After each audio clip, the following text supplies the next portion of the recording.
నమస్కారం. ఎంబీబీఎస్ తరువాత వేయబోయే ఆ అతిపెద్ద అడుగును అర్థం చేసుకోవడానికి సిద్ధంగా ఉండండి. వైద్య ప్రపంచంలో ఉన్నత శిఖరాలను అధిరోహించాలనుకునే ప్రతి ఒక్కరి కోసం ఈ ప్రయాణాన్ని సులభంగా విడమరిచి చూద్దాం. ఎంబీబీఎస్ అయిపోగానే ప్రతి ఒక్కరి మదిలో మెదిలే మొదటి ప్రశ్న ఇదే. ఇప్పుడేంటి? ఈ ఒక్క ప్రశ్నే వాళ్ల భవిష్యత్తు ప్రయాణాన్ని నిర్ణయిస్తుంది. ఆ ప్రశ్నకు సమాధానమే నీట్ పీజీ. అంటే ఒక జనరల్ డాక్టర్ నుండి ఒక స్పెషలిస్ట్గా మారడానికి ఇదే దారి. ఈ గేట్వే దాటితేనే కదా ఆ నెక్స్ట్ లెవెల్కి వెళ్లేది.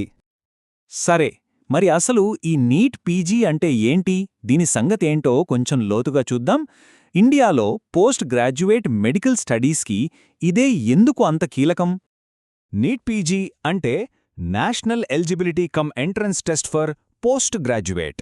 సింపుల్గా చెప్పాలంటే ఇండియా మొత్తం మీద ఎండీ, ఎంఎస్ లేదా పీజీ డిప్లొమా కోర్సుల్లో చేరాలంటే రాయాల్సిన ఒకే ఒక ఎంట్రన్స్ ఎగ్జామ్. దీన్ని ఎన్బీఈఎంఎస్ అంటే national board of examinations in medical sciences వాళ్ళు కండక్ట్ చేస్తారు.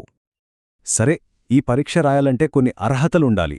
అవేంటంటే ఫస్ట్ ఎన్ఎంసి అంటే నేషనల్ మెడికల్ కమిషన్ రికగ్నైజ్ చేసిన ఎంబీబీఎస్ డిగ్రీ ఉండాలి.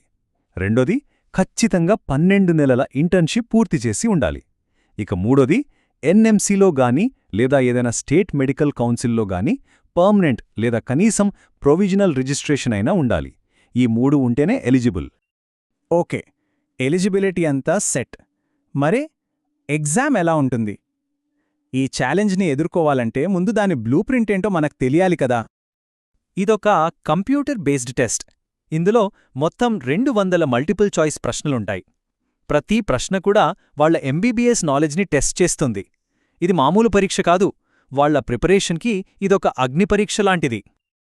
ఆ 200 ప్రశ్నలకి కేటాయించిన సమయం కేవలం 3.5 గంటలు. అంటే ఆలోచించండి, స్పీడ్, యాక్యురసీ రెండూ ఎంత ఇంపార్టెంటో. ప్రతి నిమిషము చాలా విలువైంది. ఇక మార్కింగ్ స్కీమ్ దగ్గర చాలా జాగ్రత్తగా ఉండాలి. ఎందుకంటే ఇక్కడ నెగెటివ్ మార్కింగ్ ఉంది. ప్రతి కరెక్ట్ ఆన్సర్కి +4 మార్క్స్ వస్తాయి. కానీ ఒక్క తప్పు సమాధానమిస్తే వచ్చిన మార్కుల నుండి -1 అవుతుంది. అందుకే అస్సలు ఐడియా లేని ప్రశ్నల్ని వదిలేయడమే బెస్ట్ స్ట్రాటజీ అంటారు చాలామంది. ఓకే, ఎగ్జామ్లో మంచి ర్యాంక్ వచ్చింది. ఆ తర్వాత? అప్పుడు మన ముందు 2 మెయిన్ దారులుంటాయి. ఒకటి ఎండీ, ఇంకొకటి ఎంఎస్. అసలు వీటికి తేడా ఏంటి? ఏదెంచుకోవాలి? చూద్దాం. ఎండీ అంటే డాక్టర్ ఆఫ్ మెడిసిన్. ఇది నాన్ సర్జికల్ ఫీల్డ్స్ అన్నమాట. అంటే జనరల్ మెడిసిన్, పీడియాట్రిక్స్, రేడియాలజీ లాంటివి. సర్జరీతో సంబంధం లేని స్పెషలైజేషన్స్. ఇక ఎంఎస్ మాస్టర్ ఆఫ్ సర్జరీ, పేర్లోనే ఉంది కదా, ఇది కంప్లీట్గా సర్జికల్ బ్రాంచెస్.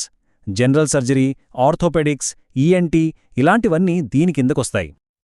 పీజీ అయిపోయాక అప్పుడు అసలు కెరియర్ మొదలవుతుంది. ఒక పీజీ డిగ్రీతో ఒక డాక్టర్కి ఎన్నెన్ని కొత్త దారులు తెరుచుకుంటాయో ఇప్పుడు చూద్దాం. చూడండి, ఎన్ని అవకాశాలో! పెద్ద పెద్ద హాస్పిటల్స్లో స్పెషలిస్ట్గా లేదా కన్సల్టెంట్గా చేరొచ్చు.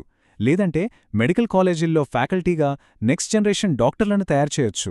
ఇంకా పైకి వెళ్లాలనుకుంటే డిఎం లేదా ఎంసీహెచ్ లాంటి సూపర్ స్పెషలైజేషన్ చేయొచ్చు.